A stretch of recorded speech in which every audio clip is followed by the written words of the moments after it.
अस्सलाम वालेकुम जी। उम्मीद है आप खैरियत से होंगे एंड बेहतरीन होंगे। दोस्तों, अमेरिकन सदर आइजनहावर ने क्या खूब कहा था कि दूसरे कौमें अपने दुश्मन के खिलाफ फैसला कुन नताइज लेने के लिए अपने फौजी मरवाते हैं और बहुत सारा भारी नुकसान उठाती है, लेकिन हमारी CIA महज चंद बिलियन डॉलर खर्च करके उससे कई ज़्यादा शानदार नताइज हासिल कर लेती है और दूसरे कौमें अमेरिका के मफादात के सामने सजदारेज हो जाते हैं। और नाजरीन, इस वक्त पाकिस्तान में क्या कुछ हो रहा है। रातों को अदालतें लग रही है, लोग अपने वफादारी सरेआम बेच रहे हैं और आवाम को समझ नहीं आ रही कि वो क्या करे क्या ना करे। लेकिन सवाल ये है कि इस सब के पीछे क्या वाकई अमेरिका मौजूद है या ये एक सियासी प्रोपेगेंडा है। नाजरीन, आज हम तारीख के पिछले 70 साल कंगालेंगे और आपको बताएंगे कि अमेरिका ने दुनिया में कहां कहां और कैसे मुदाखलत करके अपने दुश्मन की हुकूमत के तख्ते उल्टे और यहां तक कि अपने दोस्तों को भी इस्तेमाल करके उसे डिस्पोज कर दिया। दोस्तों, उम्मीद है कि आज की वीडियो से पाकिस्तान में पैदा हुए हालात की दुरुस्त सिमत का जो है तयन पाएंगे। तो मैं हूँ आपका मेज़बान आमिर शाह और आप देख रहे हैं अपना फेवरेट यूट्यूब चैनल एक्सपोज दुनिया। तो चलिए शुरू करते हैं अल्लाह ताला के बाबरकत नाम से, जिन्होंने हमारे प्यारे नबी सल्लल्लाहु अलैहि वसल्लम को खातिमुन नबीयीन बनाकर भेजा है।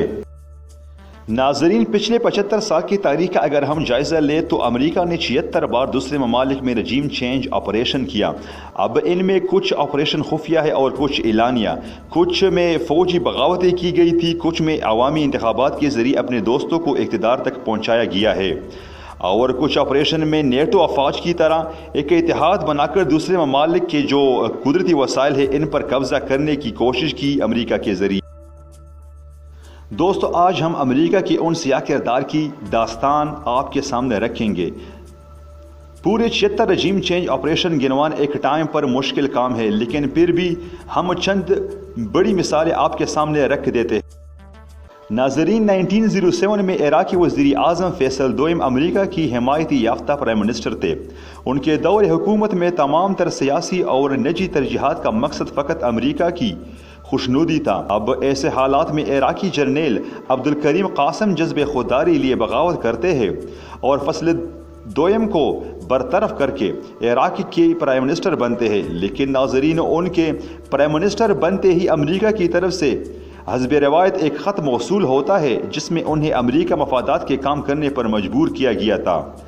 लेकिन चूंकि आई जज्बे खुददारी जैसे उन्होंने इस ख़त को उठाया और इराक की आवाम के सामने रख कर कहा कि याद रखो, हम आज़ाद कौम है और आज़ाद कौम की परवाज़ लामहदूद होती है, लिहाजा अमेरिका अपना काम करे और हमारे मामलात में रोल न दे। नाजरीन, अब्दुल करीम कासिम ने बिल्कुल वही रोल प्ले किया जो आज इमरान खान पाकिस्तान की सियासत में प्ले कर रहे हैं और अब वो इनके जज्बे खुदारी और नारे आज़ादी की बात अचानक उनकी सियासत में ज़लज़ले रोनुमा शुरू हो गए। अब वो इसके जवाब पर अमेरिका ने उनके खिलाफ एक तगड़ा रजीम चेंज ऑपरेशन किया और अनन फनन उन्हें अकेला छोड़ गए और फाइनली उन्हें गोली मार दी गई। नाजरीन, 1964 में ब्राज़ील उसी रास्ते उसी रोड मैप पर था जिस पर चलकर ब्राज़ील ने खुद को सुपर पावर तस्लीम किया और ब्राज़ील को उस रास्ते पर ले जाने वाली ब्राज़ीली लीडर जाओ गोलार्ट थे। अब अमेरिका ने उनकी पॉलिसीज़ के साथ इख्तिलाफ किया और उसके जवाब में जाओ गोलार्ट ने भी वही जवाब दिया जो आज इमरान खान कौम के सामने रख रहे हैं। उन्होंने कहा कि एक आज़ाद कौम को पूरा हक है कि वो आज़ादी की परवाज़ में लामहदूद सफ़र करे और हर किस्म के दबाव से प्रेशर से आज़ाद हो। कभी सुपर पावर का ये एक बड़ी अजीम कौम बनने का सफ़र तय हो सकता है। नाजरीन, अमेरिका को इस रिप्लाई के बाद इनके खिलाफ उन्होंने रजीम चेंज ऑपरेशन का फैसला किया और देते देते ब्राज़ील की फ़ौज ने जाओ गोलार्ट के खिलाफ बगावत की और उसे कैद कर दिया और जालिम 1985 तक अस्करी क़यादत के ज़रिए अमेरिका ने ब्राज़ील के अंदर ऐसी पॉलिसीज़ बनवाई कि नाजरीन कई दहाइयों तक ब्राज़ील सुपर पावर बनने का सोच भी नहीं सकता। और नाजरीन, एक और रजीम चेंज ऑपरेशन 1973 में चिली में हुआ जब अवामी लीडर सलावडर एलेंडर ने अमेरिका मफादात पर काम करने से इनकार कर दिया तो प्यारी अदलिया और अस्करी कुव्वत के ज़रिए अवामी लीडर का सर हमेशा के लिए कुचल दिया गया اور آج چلی دنیا میں 2% ریاست کے سوا کوئی حیثیت نہیں رکھتی۔ ناظرین، 1981 میں نیکارگوا میں امریکہ مخالف پارٹی سندھنیتا پارٹی نے انتخابات جیتی اور انہوں نے امریکہ غلامی سے صاف انکار کر دیا، اور امریکہ نے اس مقبول عوامی پارٹی کے خلاف رجیم چینج آپریشن کیا اور انہوں نے عسکری قیادت کو خریدنے کی کوشش کی، لیکن ناکامی کے بعد انہوں نے پوری اپوزیشن کے تحریک عدم اعتماد لے کر کھڑا کر دیا، اور دیتے دیتے 2 سال بعد ان کی حکومت گرا دی گئی، اور اس کے بعد نئی آنے والی حکومت نے سندھنیتا پارٹی کے لیڈرشپ پر سنگین نوعیت کے مقدمات درج کیے، اور پیاری عدلیہ کے ذریعے اس پارٹی کا سارا وجود ختم کر دیا گیا۔ اس پارٹی کی غلطی صرف یہ تھی کہ انہوں نے امریکہ کی آنکھوں میں آنکھیں ڈال کر غلطی کی تھی۔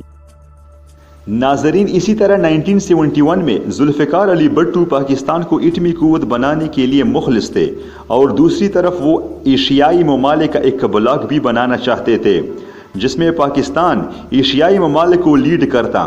ایسے حالات میں امریکہ کی طرف سے ذوالفقار علی بھٹو کو ایک خط موصول ہوتا ہے جنہوں نے اصلی سیر سے ان کو عوام کو نہ صرف دکھایا بلکہ یہ بھی کہا کہ امریکہ ان کی حکومت ختم کرنے جا رہا ہے۔ اور ناظرین، اس خط کے 4 ماہ بعد ذوالفقار علی بھٹو کی حکومت نہ صرف ختم ہوئی بلکہ انہیں سولی پر لٹکا دیا گیا۔ ناظرین، فلسطین میں 2 جماعتیں فلسطین کو لیڈ کرتی ہے، الحماس اور الفتح۔ اب حماس کا مزاج کچھ ایسا ہے کہ وہ امریکہ اور اسرائیل کی مونچھی ٹوکنے کے لیے امریکہ اور اسرائیل کو ہر وقت تیار رہا ہے، یعنی آپ یہ سمجھ لیجئے کہ یہ فلسطین کے لیے ڈیفنس لائن ہے جو مسلمانوں کو وہاں پر پروٹیکٹ کرتی ہے۔ لیکن دوسری طرف الفتح جو ہے وہ امریکہ اور اسرائیل کے ساتھ بات چیت کو جتنی اچھی ڈیل کو امن کا واحد راستہ سمجھتی ہے۔ اب 2006 میں ان کے درمیان عام انتخابات کا وقت تھا، تو ان نے ایسی وقت پر امریکہ نے حماس کو دہشت گرد جماعت ڈکلیئر کر دیا، اور اس کے پیچھے مقصد یہ تھا کہ فلسطین مسلمانوں کو آپشن ہی نہ دے، کیونکہ اگر وہ حماس کو ووٹ دے جو دہشت گرد جماعت ڈکلیئر کر دیا کے ساتھ دنیا کوئی بات چیت نہیں کرتا، ان کے ساتھ کسی قسم کی ڈیل نہیں ہوتی، تو فلسطین مسلمان خود آپشن لیس سمجھ کر الفتح کو ووٹ دے۔ اب ناظرین، الیکشن سے کچھ عرصہ پہلے الفتح کی امریکہ نے نہ صرف کمپین کی بلکہ ان کے صدر عباس کو $60 کروڑ دے کر ان کی امداد بھی کی تاکہ وہ فلسطینی لوگوں کے لیے فلاحی کام کرے، اور اسی طرح فلسطین میں اسرائیل اور امریکہ سے آزادی کی تحریک کو ہائی جیک کرنے کی کوشش کامیاب ہوئی $60 کروڑ دے کر۔ ناظرین، اس کے بعد جنرل قذافی کا جرم کیا تھا؟ اس کے بعد اس کے ساتھ کیا ہوا؟ یہ تو پاکستان میں بچے کو علم ہے کہ ان کے ساتھ کیا حالات بنے تھے۔ میں نے امریکہ کی چند مداخلت داستانیں آپ کے ساتھ شیئر کی ہے کہ امریکہ اپنے اتحادیوں کے ساتھ کیسا غلاموں جیسا ٹریٹ کرتا ہے، اور اگر کوئی لیڈر ان کے خلاف کھڑا ہونے کی جرات کرے تو ان کو اپنے لوگوں کی مدد سے ان کو نشان عبرت بناتا ہے۔ پیارے دوستو، آپ یاد رہے کہ میں اس چینل پر کسی بھی سیاسی جماعت یا سیاسی لیڈر کے ساتھ نہیں ہوں، لیکن امریکہ دوسرے ممالک کے ساتھ کیسا کھیلتا ہے فقط آپ کو یہ بتانا مقصود۔ اور رہی بات عمران خان کی کہ وہ اچھا ہے یا برا ہے، لیکن مجھے اس کی ایک بات یاد آتی ہے کہ آزادی کے اندر آپ کی جو پرواز ہوتی ہے وہ لامحدود ہوتی ہے، لیکن جب آپ غلامی اختیار کر لیتی ہے تو اقوام عالم میں آپ کی ترقی کی جو سپیڈ رفتار ہے وہ کمزور ہوتی ہے، اور آپ کی رفتار کو دوسرا ملک آسانی سے کنٹرول کرتا ہے، اور غلامی میں آپ ایک خاص لیول سے آگے نہیں جا سکتے۔ اور دوستو، موجودہ حالت میں پاکستان کے اندر جو کچھ ہوا، کیا اس کے پیچھے امریکہ ہے یا نہیں، یہ فیصلہ کرنا آپ کے ہاتھ میں ہے۔ اپنا رائے کمنٹ باکس میں ضرور دیجئے۔ امید ہے آپ کو یہ ویڈیو پسند آئی ہوگی۔